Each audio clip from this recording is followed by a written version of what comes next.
Because I don't think Crawford's going to put him away, and I think Canelo's a much better mover than people give him credit for, and I think Crawford will be hit more and hit harder than he's ever been hit before, but I don't think he'll go out or down. Consistent with Terence Crawford's fight schedule over the last several years, where he's been pretty much fighting one time a year. That one time a year is clearly giving him a lot of time to rest and recover from his injuries. Boxing experts are raising concerns after reviewing Terence Crawford's latest training footage. Analyst Gareth admitted that while he once believed Crawford had the edge over Canelo Álvarez, his outlook has changed. With the fight getting closer, he now favors Canelo, saying Crawford will be hit with power like he's never felt before. This shift reflects the growing belief that Crawford may struggle to withstand Canelo's strength on the biggest stage. That's early on. Very close rounds in the first 3 or 4. We'll be divided on who's winning. I think Canelo will get going in the second third of the fight and land some big shots. I think Crawford will look good as well. Rounds 6 to 9, we'll be looking at who's getting ascendancy in the fight. Crawford will have weathered the storm of the big Canelo punches, countered himself, still close rounds.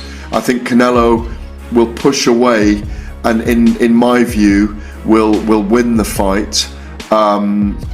Because I don't think Crawford's going to put him away, and I think Canelo's a much better mover than people give him credit for, and I think Crawford will be hit more and hit harder than he's ever been hit before, but I don't think he'll go out or down, and if he does go down, he'll get up.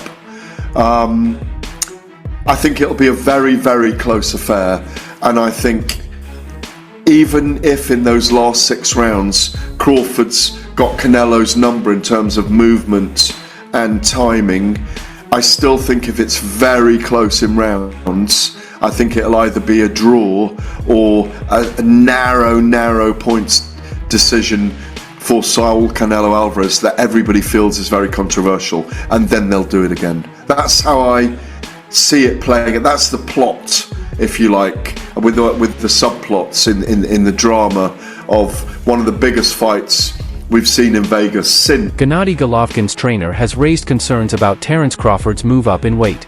He predicts that Crawford could start to tire as early as the 4th round.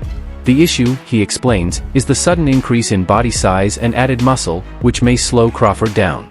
Since Crawford has never competed at this weight before, the adjustments are significant. Extra weight can make even top fighters feel heavy, drain their energy faster, and cause frustration. If Crawford doesn't manage his pace carefully, he might wear himself out before the middle of the fight.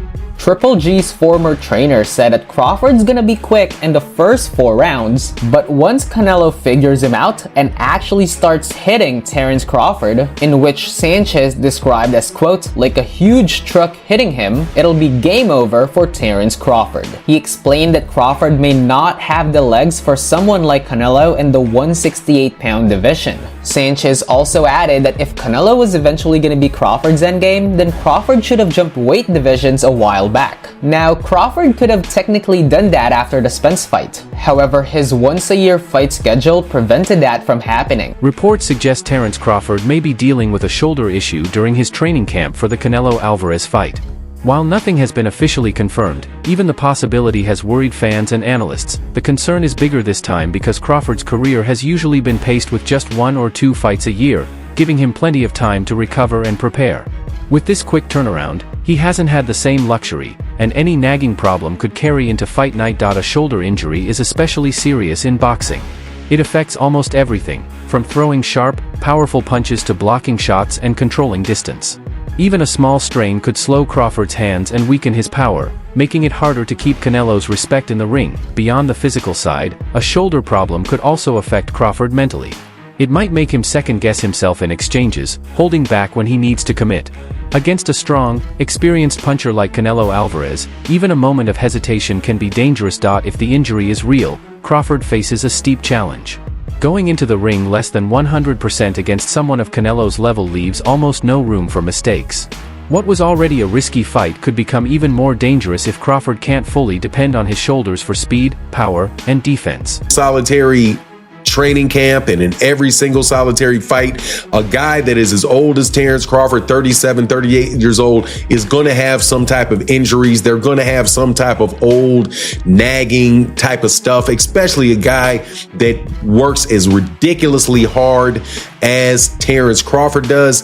That was just a matter of time before wear and tear is going to start going and things are going to start popping off and going wrong, right?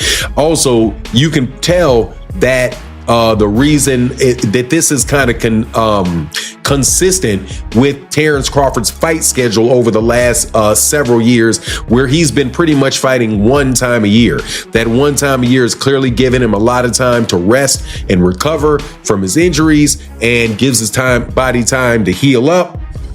And as a result, okay, he's ready to go during fight time. So I wouldn't put too much on this. I would say though that if you're a gambling person, man, you should probably want to keep your money in your pocket for this particular fight, man, because this thing can absolutely positively go either way with between the two of these guys.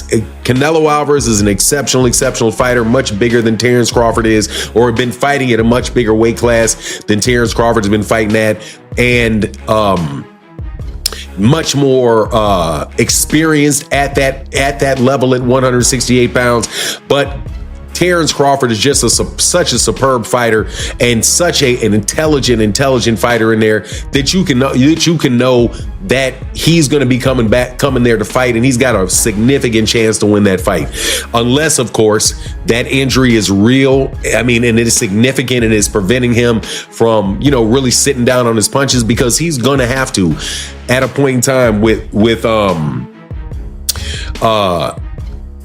Canelo Álvarez is going to have to do something to get him up off of him.